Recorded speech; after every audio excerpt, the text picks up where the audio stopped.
Hi, Laura. Hi, Raymond. How are you? Great. Can you hear Good to me? hear. Good. You can hear me okay? Great. Let me just sneak out really quick and see if Myrna or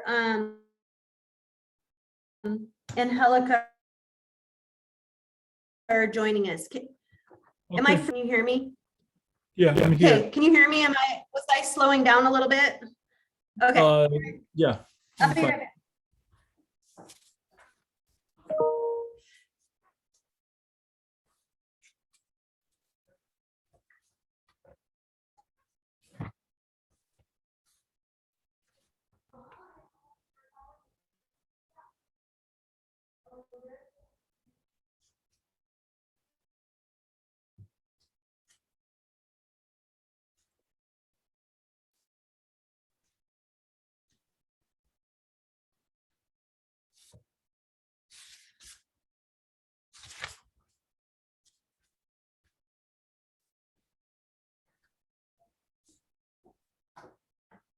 Oh, here we go. They're coming in. Somebody, there she is. There's nobody else here in the office, so she must be at home. Okay. Raymond, did you decide, are you going down to Austin this week? No, actually, I decided not to go. I'm still debating Okay. whether or not I'd be available to join the virtual session, but it looks like that we will have a pretty busy week coming up. So Okay. Yeah. Okay. All right.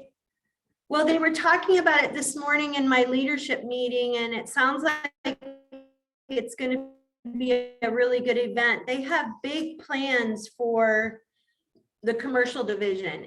They're talking big stuff in the next year to make it, what it should be. yeah. I'll be And very not interested. second class. Let's call it first class instead of second.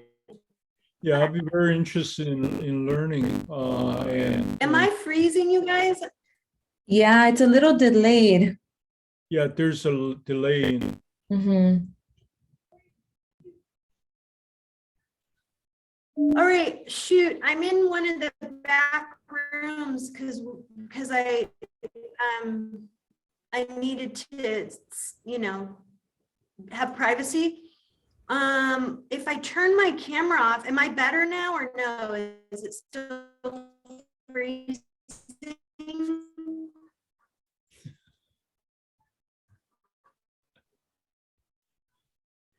Hi, Angela, how are you? Very good, thanks. How are you? Camera off. It's like very staticky. Even with my camera off, it didn't get any better. No.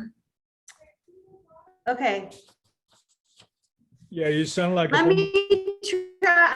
I'm gonna walk my, all right, I'm gonna walk my computer into the training room.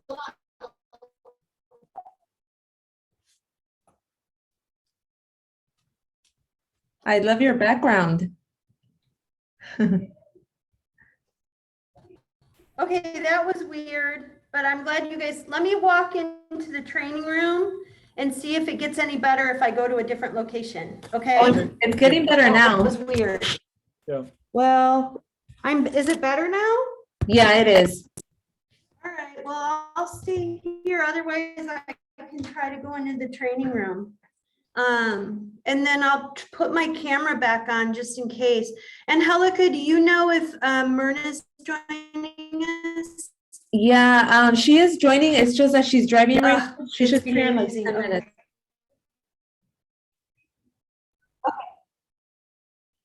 Okay. Okay, I think I'm still freezing, so let me walk into the trip. Let me see. I think the main conference room is open, so hold on. Yeah, let's see if this is any better. Okay, and then let me close the door.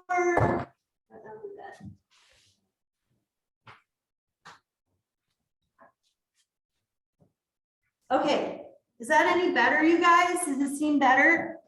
Oh, yeah, that's better. Good. I was in the back room because I was just doing recruiting appointments. So hopefully this is better. All right. And then I'll keep a lookout for Myrna to join us. Okay. Okay. Can you just speak briefly about which session that I definitely should join for the virtual? For the commercial thing, Yeah. I would have to look into it. Let me look into it and get back to you about that, okay? Sure. I'm writing myself a note. Commercial, okay. Yeah, I have a couple of the commercial leads, but you know, we're not, our office is not set up to do commercials. So I'd really need some help and support in that regard. Okay. Yeah, and they talked about that this morning in our leadership meeting, that many Keller Williams offices are maybe second rate when it comes to commercial. And so they're working really hard this year from the top down to make us much, much better. So I think this conference that they're doing this week is one of the starting points of that, and there's more to come. So let me look into the notes on commercial and get back to you on what you should join. Okay? Thank you. You're welcome. So we are getting to kind of the ending points of this book. And what I love about this section is basically we're starting on page 217.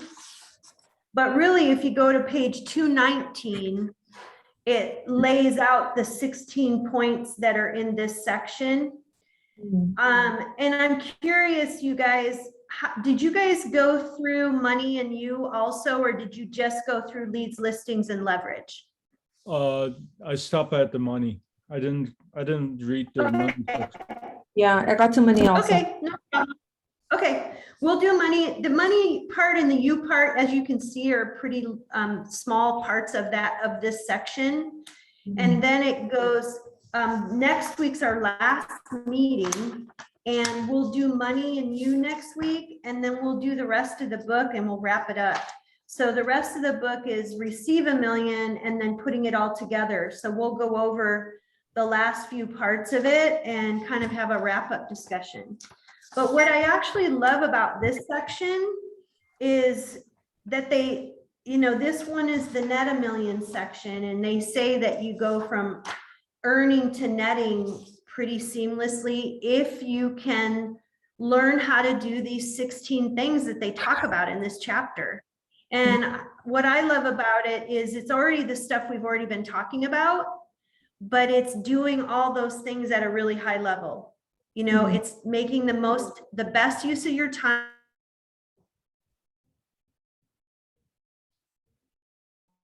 The best use of your 20%, focusing on lead generation, the convert things that top agents do.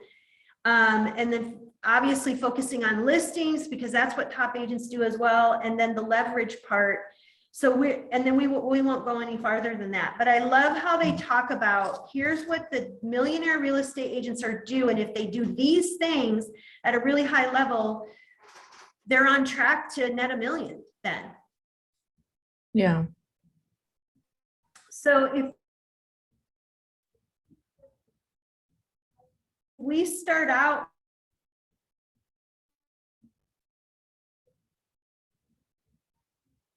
with the leads part, it's these formation program that leads through others. Number 3, protecting your lead generation time. And 4, weighing your options, the process of discovering what works. And were there any things that stood out for you that jumped out at you or made sense? Any ahas? Still saying I'm unstable. Am I still unstable?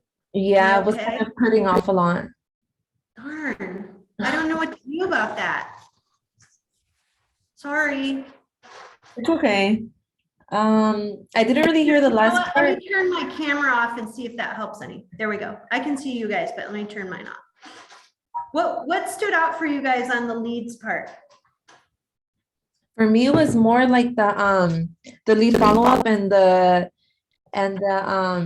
basically the system. So I was kind of thinking about it as a campaign on command, just have a system kind of written down where it kind of notifies me, okay, send this email, call them now, text them now. Yep. You know, now ask them these questions, you know, so I want to figure out a system like that where I master that part of the lead follow-up. Just so I don't forget, because when it was talking Right. about how that agent had all of these leads and they were just burning on her desk, and then all of a sudden she got someone to just, you know, call all of these leads, and that made sense once you get that system down. Yeah. I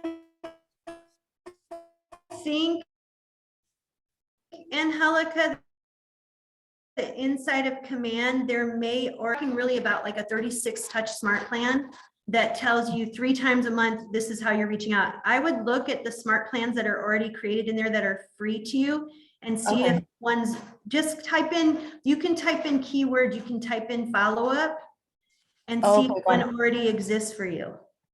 Okay, I'm gonna do that. And then if you're not finding anything, come to me at some point and we'll look for it together. Okay, thank you. A couple, what about you, Raymond? What stood out for you on this part? So lead follow-up for Angelica was really important. Yeah, lead follow-up is definitely a major weakness. And I was like Angelica is saying, I look forward to using the command and better leverage my time because, you know, I definitely not doing what the program is suggesting. So lead follow-up is definitely a weakness. And, you know, I don't know if you can read this, but I highlight so many places because I just wanted to keep reminding myself what the book is telling me. It's really very, very important. Can I tell you what stood out for me on this one that I think is important to share with you guys? Yeah. When you're a newer agent with our company, we recommend that you are prospecting based and marketing enhanced. And this part says be marketing based and prospecting enhanced. So let me tell you what the difference between the two are. When you're first starting out and you don't have that big of a database yet, you don't have that, you know, huge database that you're feeding into, you have to go out there and prospect. You have to be prospecting to add to your database, right? It's the Mets versus the not Mets that we talk about all the time. And so let's say you first start in real estate and you have 100 or less than 100 people in your sphere of influence. Well, then you have a prospecting problem. You need to go out there and prospect for more people. So when we have newer agents, you know, our newest agents, when we're training them in Ignite and all those classes, we're pushing them to lead generate, to go out there and do lead generation activities or prospecting activities to grow their database, right? We want to get you to 200, then 300, then 500, then 1,000 people in your database. And in order to do that, you've got to do prospecting. So when you first start, you're prospecting based to grow your database. Then when you get to this level, these guys are millionaire level, right? So they've already got a database of probably 1,000 to 2,000 to 4,000 people or whatever in the database. It gets really hard to be generating leads from a prospecting perspective to that many people. Because remember, in your database, you're still prospecting for leads, right? You're still prospecting to add people, buyer leads and seller leads to your pipeline.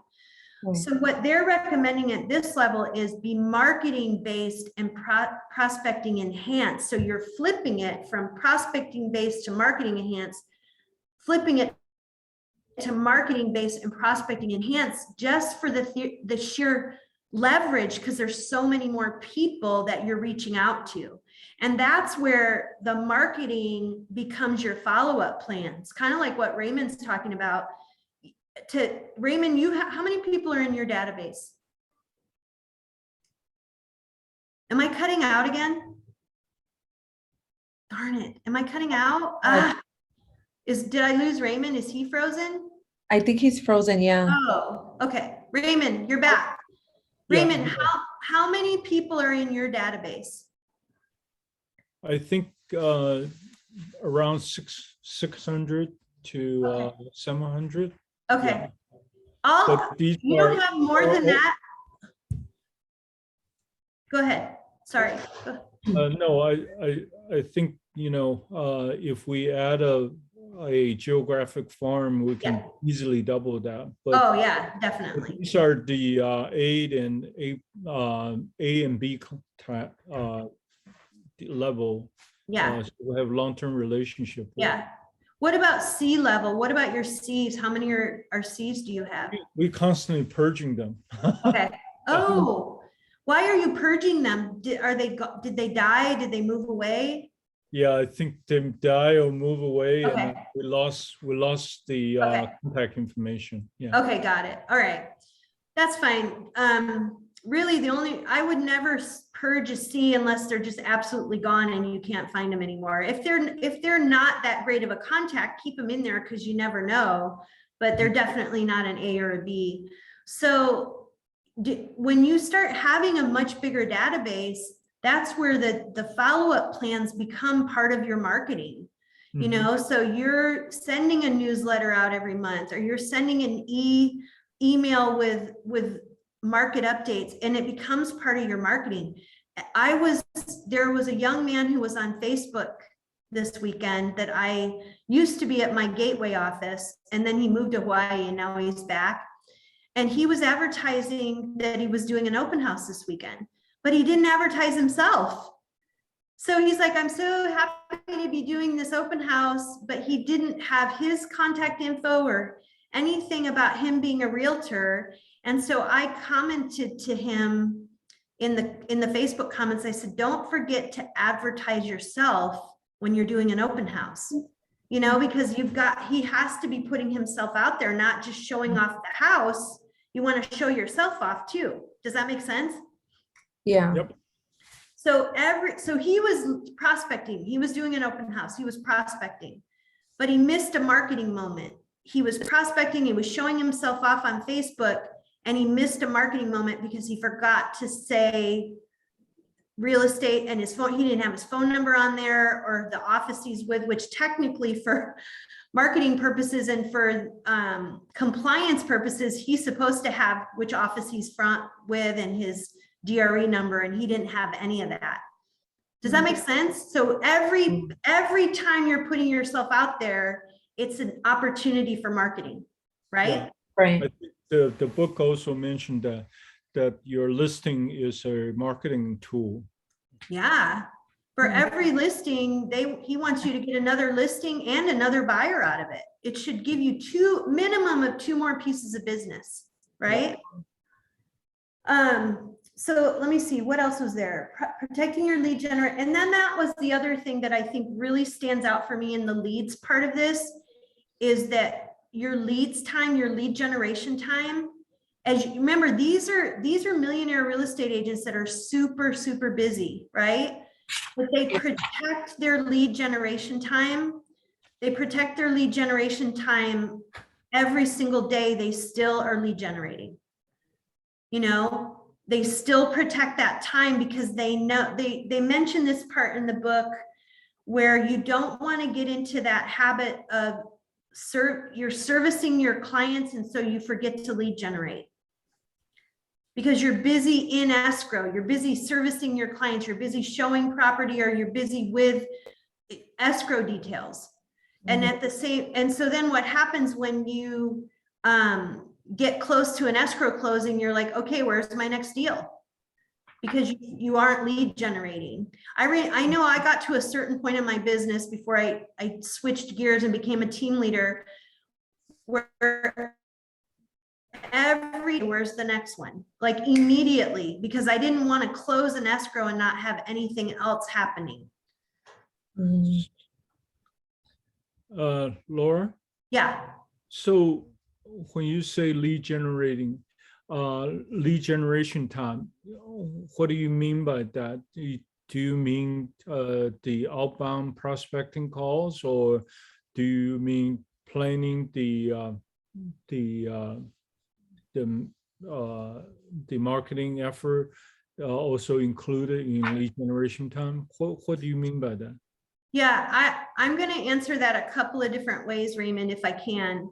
When I look at this section of the book, we're talking millionaire real estate agents who have a team. And I'm thinking more from the team leader perspective of the team where their whole team is lead generating. Okay. So it's possible that the team lead, let's say you're the team lead, Ray, yours might just be more lead follow-up. The team lead is usually dealing with the low hanging fruit, right? Like you're dealing with the buyers or sellers, or mostly just sellers, because you have a buyer's agent. You're dealing mostly with the sellers, and where's the next listing, which jumps into the next section is they talk about you know how many listings you have to hit every month, and you're always going after those listings. So I think from a millionaire team perspective, everybody on the team has a certain type of lead generation they're doing. And your buyer's agents or your inside sales assistants, all of them are doing more of the prospecting, and you as the team leader doing more of the lead follow-up of leads already in the pipeline that you're making sure are getting moved along in the pipeline.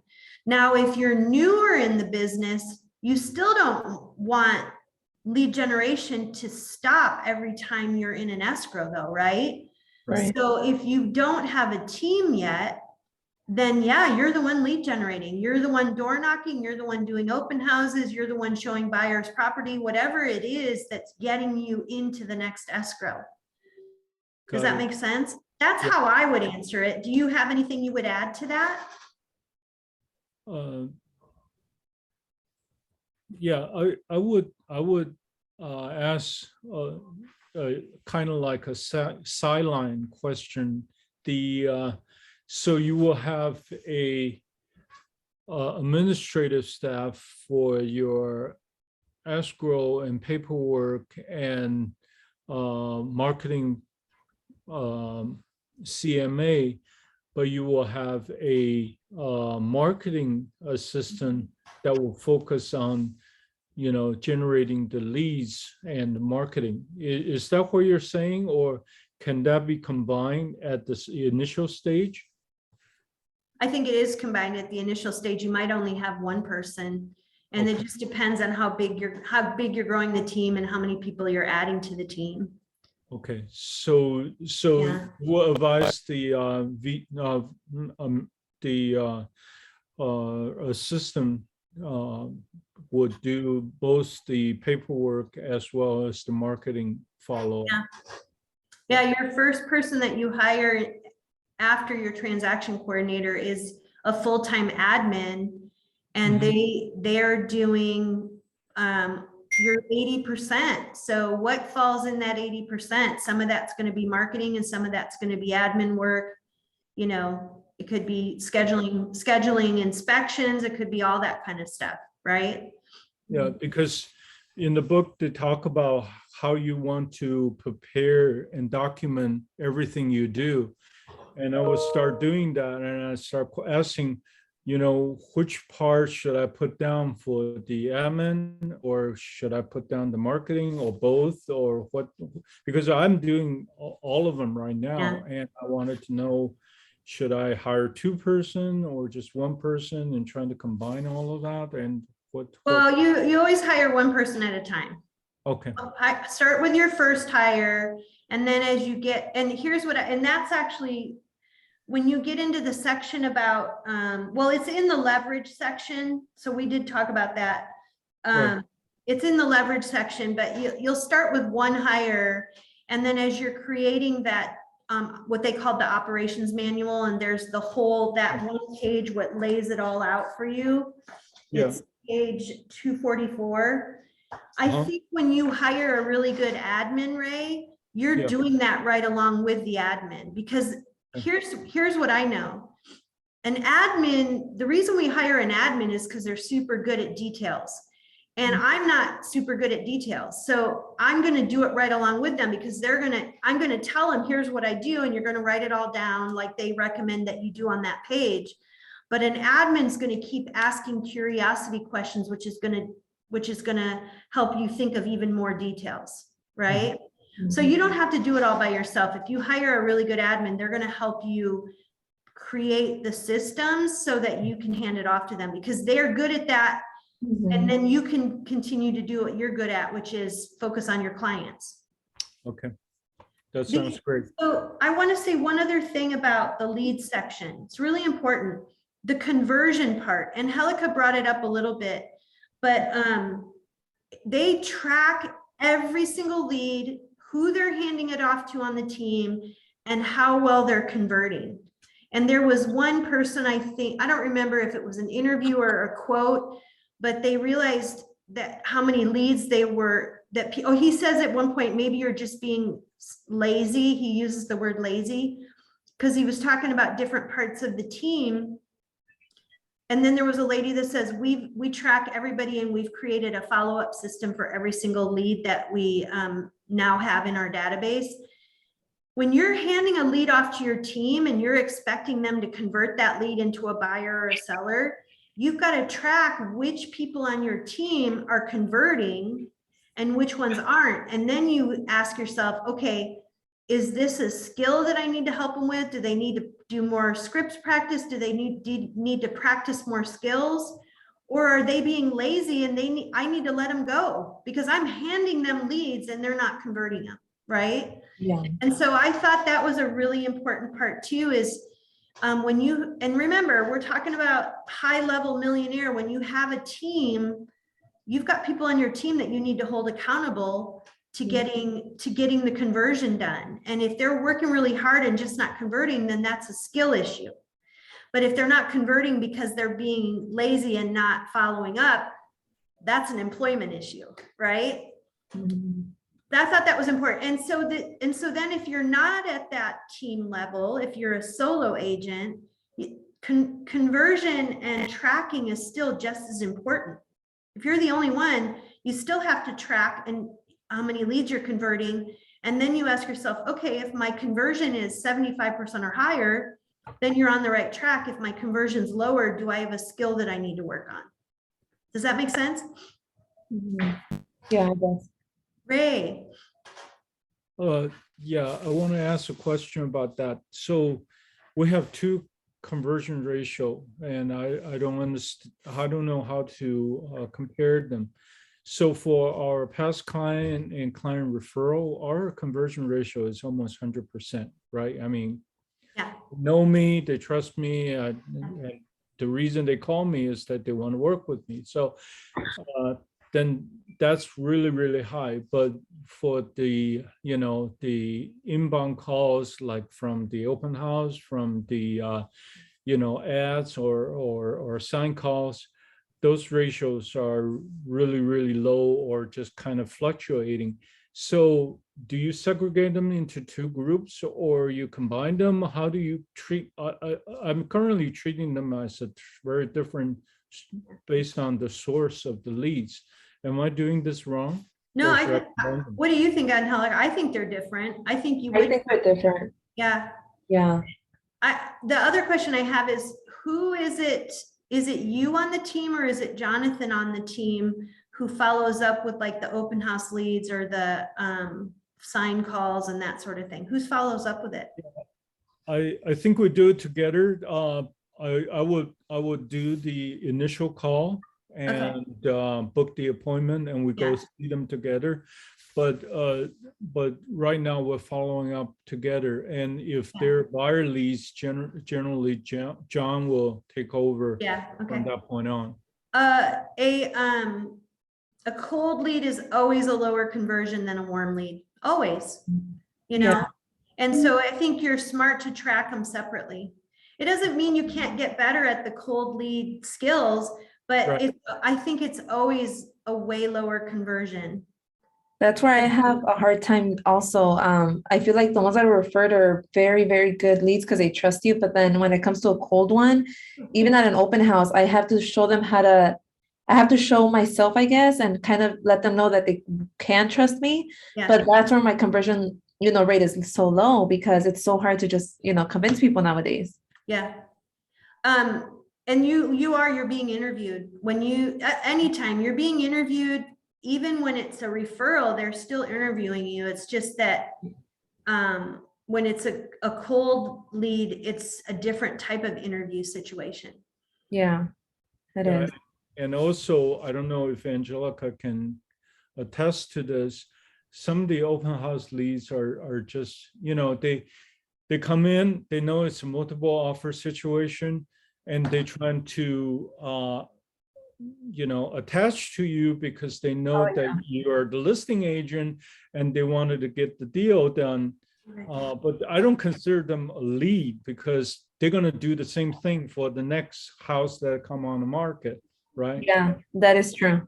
Yeah, And so it happens a lot. yeah, they just have no loyalty. They're just they're just agent hopping from Yep. one house to the next. Yeah, and I feel like with those leads, those are like in a third lead pool, because you automatically know they're not going to be loyal. They just want to work with the listing agent because they think they could get their foot in the door. Yeah, Or they think they're going to get a discount is the other part. Yeah. Yep, exactly. Yeah, I think you're doing it just right, Ray. I think it's a different conversion. Mhm. And you've earned, because you've been in the business so long and you've stayed in such good touch with your sphere of influence, you've earned those referrals. I mean, we work hard for those referrals because it takes a long time to build that kind of care, Yeah. Mm-hmm. Okay, so to me, those were the things that stood out on the list, on the leads section. Mhm. And then for the listing section, what was it for you guys that stood out on that part? Sorry, I had to walk away for a sec. My alarm was going off on my other phone, which I didn't bring in here with me, so I needed to go turn it off. No problem. And Myrna walked in, but I'm not sure she's here, but she's talking to Stacy. Oh, okay. For me on the listings part, it was really that they know their numbers. They know their numbers. They know exactly how many listings they have to get every single month Mhm. to hit their numbers. Oh, there she's walking in, huh? Yeah, she's here. That for me is they know their numbers, they know exactly how many they have to get, and that's what they go after. So think about the laser focus on that. It's like laser precision. They know their numbers, they've done their calculations, and that's what they go after every single month. So it's laser focus. So Yeah. what would you recommend? How many listing appointments that we have to go to or hit in order for to hit the number? I mean, it's different for every single person. It's the numbers that you created in your economic model that we did earlier. We had a meeting here in the office. Was it last Wednesday, Angelica? I think so. Yeah, it was last Wednesday. Feels like it was 2 weeks away or Yeah. 2 weeks ago, but we had that follow-up meeting from the business planning clinic last week. And Alan was in here too, and he went around with every single person in here and helped them with their economic model numbers. And it's different for every single person because the number you want to hit is different. So, but at the millionaire stage, we know it's 100 pieces of business, and that's typically 50 listings and 50 buyers. We know that for our price point here, that at the million stage, it's 100 units. And so then from there, the next answer to your question, Ray, is how good are your conversion rates? Because then are you converting at 75% or higher? Then you have less appointments that you need to schedule. But if listings are easier to convert right now and they're easier to sell, so the conversion rates are higher because we're in a seller's market. And then buyers are harder to convert right now because we're in a seller's market. So conversion rates for buyers are lower, right? Mm-hmm. So I can't answer that question for you because it's different for every single person. Does the office have a minimum standard? I wish we did. No. I think you guys have all heard me talk about 4951 though. Have you heard me talk about that? 4951? No. I haven't. So here's what I know. This is what I've learned in my years of leadership with Keller Williams is we want it so bad for all of you. This company wants you to succeed, and we provide every resource and service we possibly can to set you up for success. But what I've learned is we can't want it more than you do. And so we can only show up 49%. You have to show up 51%. If we show up 51% and you only show up 49%, then we want it more than you. And it's a setup for failure every single time. I can't drag you along. I can't go to the appointment for you, but I can give you the resources and support you and cheer you on and recommend a class, recommend a skill that you need to work on. But you still have to show up a little bit more than I do because you have to want it more than I do. So that's my little mantra that I've learned over the last few years is 4951. I can only show up 49%, meet you almost halfway, and then you guys have to show up the rest of the way and want it just a little bit more than I do. That makes sense. And the other thing I would say, I would add, Ray, to your question, if we have a minimum standard, it's pretty, you can make a lot of money in real estate, right? We would all agree that it's limitless how much money you can make. Mhm. And it's actually really inexpensive to get into this career. If you compare this to a career, a PhD career or a medical doctor career, where it's 12 years of medical training to become a brain surgeon. I always like to use that example. Say you're going to become a specialized brain surgeon, and it's 12 or more years of school that you have to go through, and a lot of money, hundreds of thousands of dollars in debt. And they make decent money, right? As a real estate agent, though, you got 3 classes you have to take. And it's a couple $100s to get into this profession.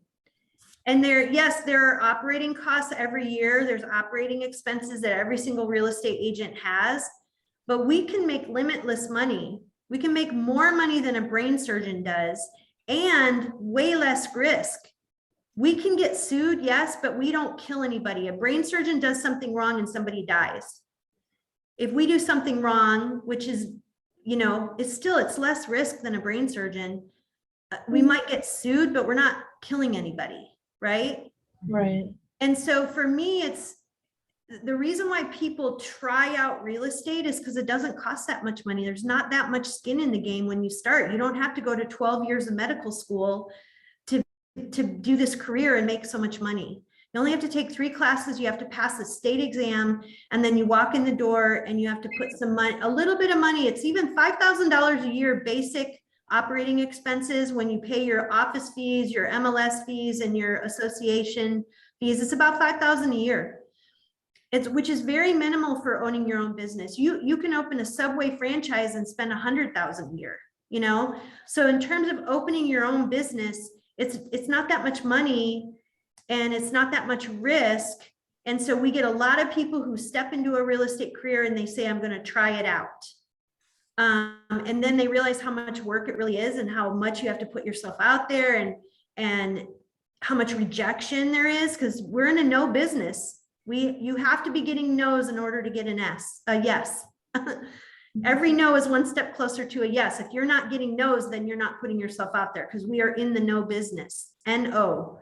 And so when they realize, oh my God, I get rejected in this business and that feels uncomfortable and I don't really like feeling uncomfortable, it's not the business for them, is it? Mm-mm. So we will take anybody with this caveat. If you are not in culture, if you're rude, we don't want those kinds of people, right? But we have a wonderful group of people here in this office, and we have a wonderful family culture, and we will take more of those, more of this, please, more of those kind of people. And we'll do everything we can to support you, but we can't want it more than you do. Okay, that was enough of that soapbox.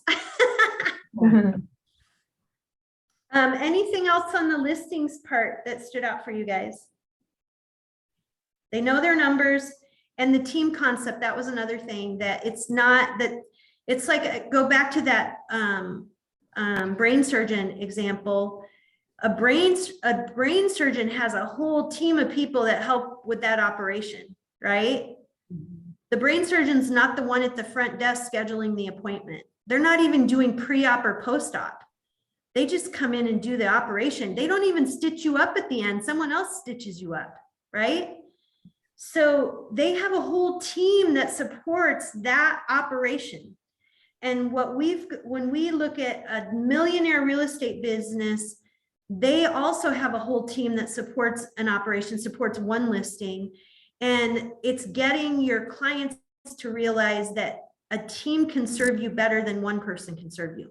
And then very minimally at the newer agent level, single agent level, no one's a solo agent. Every solo agent has a team.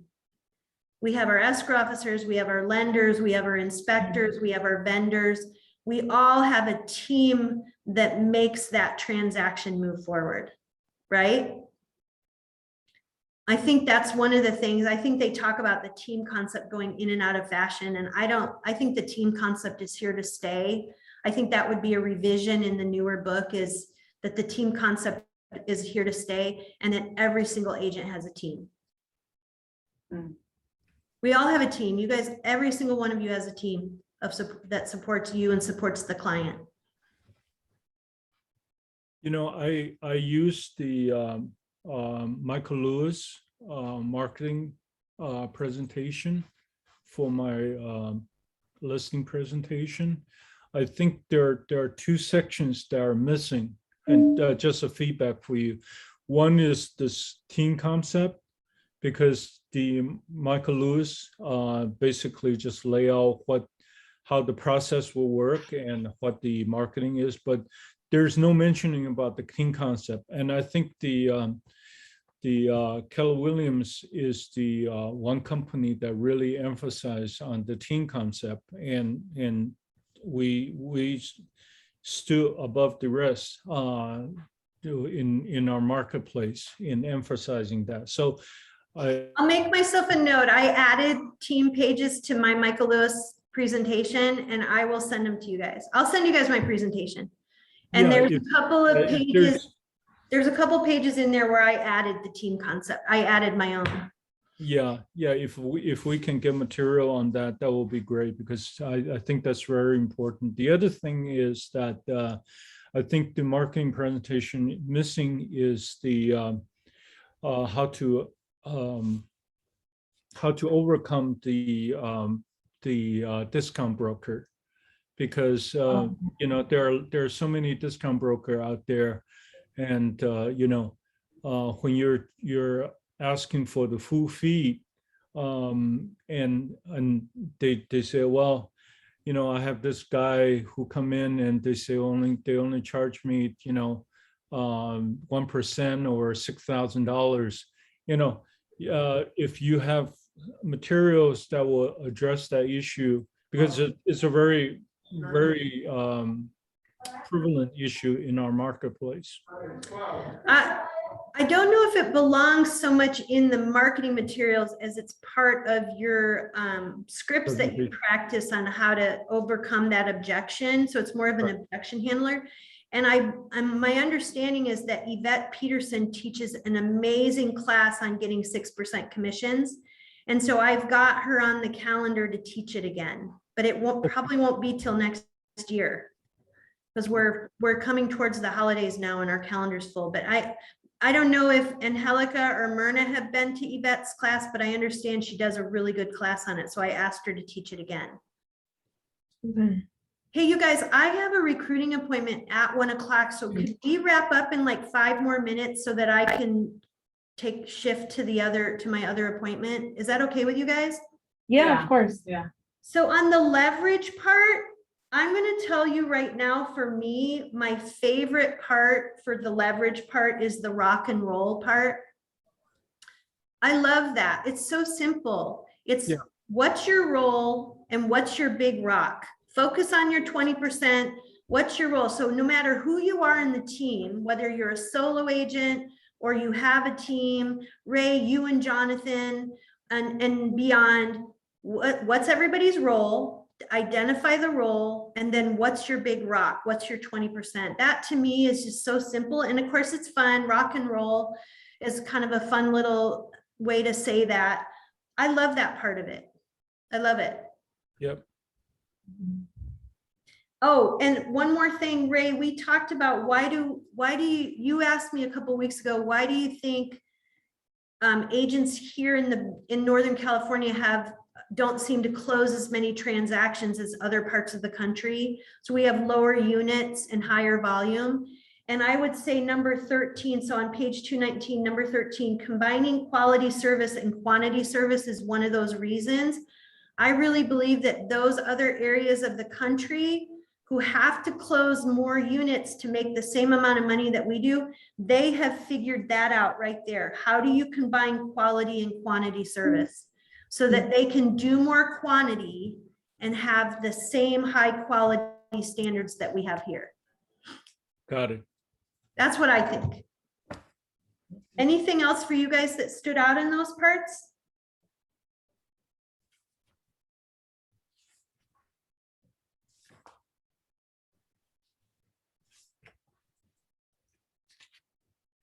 Yeah, I think the accountability is really big part, you know. Yeah. I wanted to really do the documentation and hold myself accountable Yeah. for my role. Yeah. And the RTCK, the training part is so important. If you're going to hire someone, train them. And if they screw up, allow them to screw up while you're training them, because you, and then at some point you're going to decide, is this the right hire or not? Do I keep this person or do I let them go? But I find that a lot of times people hire someone and just expect them to know what to do without very good training in place. And, you know, when someone's learning a role, there's times when things are going to get screwed up. And some of that is, okay, if you're the one who hired the person, did you take the time to train them? They talk about that a lot. And because you have to start all over again if you didn't, if you decide to fire them because they made a mistake. So what was the training like? Did you train them well? And we have, you know, we have classes on that. We have career visioning that talks about the hiring process. And then it has what we now call the 30, 60, 90 process, which is 30-day review, 60-day review, 90-day review, where you lay out, here's what I want to make sure you know at the end of 30 days. Here's what I want to make sure you know at the end of 60. And here's what I want to make sure you know at the end of 90. And if they are not hitting what they need to know with a lot of resources available, then you part ways and you let them go. But otherwise, you should know by 30 days or 60 days if someone's hitting the mark or not. Great. Any other things that stood out for you guys? On our quiz, we can answer number 8 now on the quiz. What does RTCK stand for? Okay. We'll finish up the quiz next week. So the rest of this is, you're going to do the money section and the U section. They're both pretty short. And then you're going to move on to the, I think, receive a million is the last section, and then putting it all together. So you're going to move on to, so basically you're going to go to page 249 to the end.